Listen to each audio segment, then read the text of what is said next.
Hello guys, कैसे हो आप सब लोग? Hope all of you are doing well. As you know, my name is Mandeep Kaur and today we are come here with a new topic that is properties of matter. As in the previous lecture, we have discussed about the matter, that what is the matter.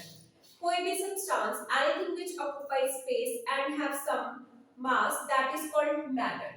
So अब हम इस chapter में बात करेंगे properties of matter के बारे में कि मैटर की कौन कौन सी प्रॉपर्टीज होती हैं. कोई भी सब्सटेंस है, कोई पेन है, कुछ भी है, कोई मेटल की शीट है, वो हर एक अपनी प्रॉपर्टी एग्जिबिट करता है.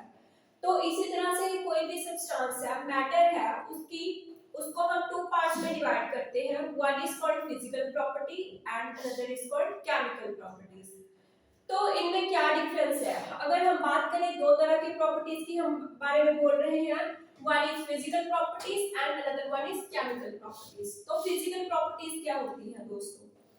फिजिकल प्रॉपर्टीज होती हैं कि वो प्रॉपर्टीज जिसको हम मेजर कर सकते हैं without changing the chemical composition of the substance. Means जैसे कि अगर हम बात करें इस बोर्ड की बात करते हैं तो इसको हम देख के बता सकते हैं कि ये कैसा है. ये सॉलिड है, अच्छा. इसका कोई ऑर्डर है? नहीं, इसका कोई ऑर्डर नहीं है.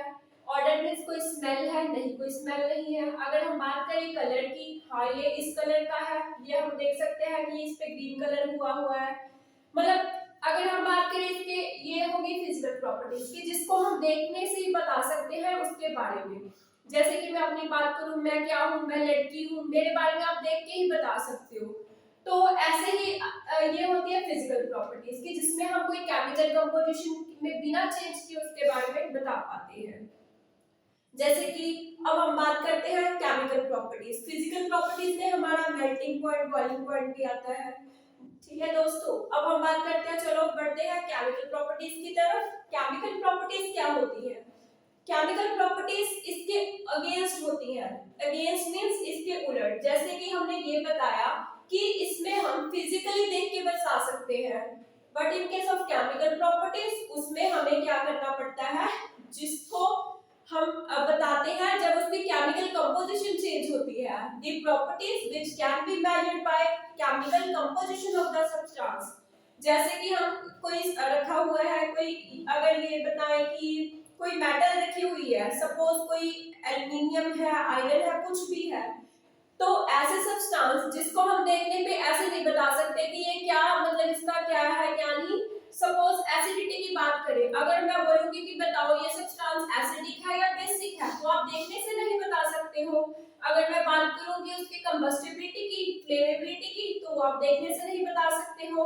अगर मैं बोलूंगी कि अच्छा भाई ये बताओ कि 1 मोल ऑफ हाइड्रोजन और 2 मोल ऑफ O2 इसका ऑक्सीजन का रिएक्शन करवाओ, आप करवा पाओगे क्या, या बता पाओगे कि क्या बनेगा? नहीं बता पाओगे ना दोस्तों देखने से. हाँ, बेसिकली आपको पता है कि H2 O, अगर आप इसका रिएक्शन करवाओगे या H2O प्लस क्या होता है आपका, वाटर होता है. ठीक है, तो अगर बिना रिएक्शन करवाए तो आपको नहीं पता चलेगा कि इसमें क्या चेंजेस आएंगे क्या नहीं. ठीक है, तो वो होती है केमिकल प्रॉपर्टीज. वो प्रॉपर्टीज जो हम मेजर कर सकते हैं by changing the chemical composition of the substance. Okay दोस्तों, अब बढ़ते हैं मेजरमेंट ऑफ प्रॉपर्टीज. कोई भी सब्सटेंस है, ठीक है, कोई भी हमारे पास मेटल है, एलिमेंट है, कुछ भी है, अगर हम उसको मेजरमेंट की बात करें तो हमें यूनिट्स चाहिए होती है. यूनिट मतलब अगर मैं बात करूं, इस बोर्ड के एग्जांपल लेके चलते हैं फिर से. जैसे अगर मैं इसकी बात करूं कि बोर्ड की हमें लेंथ बतानी है, विड्थ बतानी है, तो हमें दो टर्म्स चाहिए होते हैं यूनिट के लिए हमेशा ही. एक चाहिए होता है हमें नंबर और एक चाहिए होता है उसका पर्टिकुलर यूनिट. ठीक है दोस्तों, तो किसी भी चीज के हमें मेजर करने के लिए नंबर और यूनिट की जरूरत पड़ती है. जैसे कि मैं बोलूं कि मुझे 2 मीटर लंबी रोड चाहिए, ठीक है, 2 मीटर से आपको समझ में आता है. अगर मैं पूछूंगी इस रोड की लेंथ कितनी है, तो आप बोलोगे 2. मुझे क्या पता मीटर है, सेंटीमीटर है, क्या है, इंच है, क्या है. तो ये हम सब कैसे बता पाते हैं? नंबर के थ्रू और उसके यूनिट के थ्रू. तो इसको सिंपलीफाई करने के लिए क्या है, अच्छा अगर हम बात करते हैं कि चलो ठीक है यूनिट की जरूरत पड़ती है किसी भी चीज को जस्टिफाई करने के लिए. तो अगर मैं बात करूं कि यहाँ पे हमारे यहाँ पे सपोज सेंटीमीटर से मेजर करते हैं, या मीटर से मेजर करते हैं। किसी और कंट्री में जाओगे, फ्रांस में, यूरोप में, कहीं पे जाओगे वहां पे कोई और सिस्टम ऑफ यूनिट्स यूज कर रहे होंगे।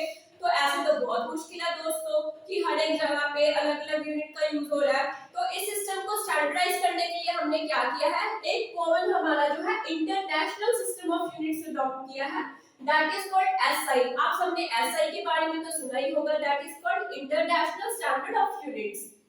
तो इस ये क्या है, इसको सिस्टम इंटरनेशनल यूनिट्स भी बोलते हैं फ्रेंच में। तो इसमें हमारे सात हम इसको लेके चलते हैं सात क्वांटिटीज को। तो जो हम बात करते हैं ऐसा यूनिट्स की, ऐसा is called international system of units. इसको हम बोलते हैं ली system international units in French. तो जो यूनिट्स होती हैं बेसिकली अगर हम उनकी मेजरमेंट की बात करें तो that can be quantitative, qualitative और कैन बी क्वांटिटेटिव। तो दोस्तों ये क्वालिटेटिव और क्वांटिटेटिव टर्म्स क्या है कि वो क्वांटिटी जिसको हम जस्ट नंबर में मेजर नहीं कर सकते। सपोज अगर हम बात करें जैसे कि जिसको हम एग्जैक्ट नहीं बता सकते, उसकी लेंथ नहीं बता सकते, उसकी विड्थ नहीं बता सकते, उसकी हाइट नहीं बता सकते, उसका वेट नहीं बता सकते एग्जैक्ट, तो उसको हम बोलते हैं क्वालिटेटिव। सपोज जैसे कि हमारी प्रॉपर्टी है मैलिएबिलिटी, या अगर हम बात करें लस्ट्रस प्रॉपर्टीज की, लस्टर की बात करें या डक्टिबिलिटी की बात करें,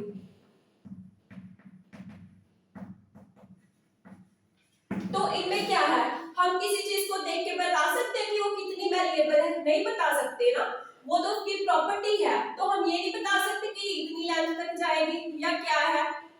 ऐसे ही लस्ट्रस शाइन को बता सकते हैं कि ये कितनी शाइन है, इसको नंबर में डिफाइन कर सकते हैं? नहीं कर सकते ना। तो वो प्रॉपर्टीज जिसको हम एक पर्टिकुलर मतलब कहते हैं कि पर्टिकुलर एक प्रॉपर्टी डिफाइन नहीं कर पाते, उसको क्वालिटेटिव प्रॉपर्टीज बोलते हैं। और दूसरा है हमारे पास क्वांटिटेटिव। क्वांटिटेटिव जैसे कि जिसको हम नंबर के टर्म्स में मेजर कर सकते हैं, जैसे कि ये 2 मीटर लंबी है, 3 मीटर लंबी है, या कह लो 2 kg इसका वेट है, या फिर बात करें अगर हम इसकी कि इसको मेजर कर सके जिसको प्रॉपर्टी, उसको क्वालिटेटिव प्रॉपर्टी बोलते हैं। ठीक है दोस्तों, तो अब हम चलते हैं ऐसा सिस्टम ऑफ यूनिट्स। जो हमारा इंटरनेशनल सिस्टम ऑफ यूनिट्स है उसमें क्या है, हमारे पास 7 आती है क्वांटिटीज। क्या है? Length, mass, time, current, temperature, amount of substance and luminous intensity. तो इनकी अलग अलग यूनिट्स भी है हमारे पास। जो हमारी ये फंडामेंटल यूनिट्स हैं तीन हमारी जो बेसिक है, लेंथ, मास और टाइम, जिसको हम फंडामेंटल यूनिट्स भी बोलते हैं। तो लेंथ को हम मेजर करते हैं मीटर में, मास को करते हैं केजी में, टाइम को करते हैं सेकंड में, करंट को करते हैं एम्पीयर में, टेम्परेचर को करते हैं केल्विन में, अमाउंट ऑफ सब्सटेंस को करते हैं मोल में, जिसके बारे में हम इस चैप्टर में पढ़ेंगे। ल्यूमिनस इंटेंसिटी को करते हैं कैंडेला में। ओके दोस्तों।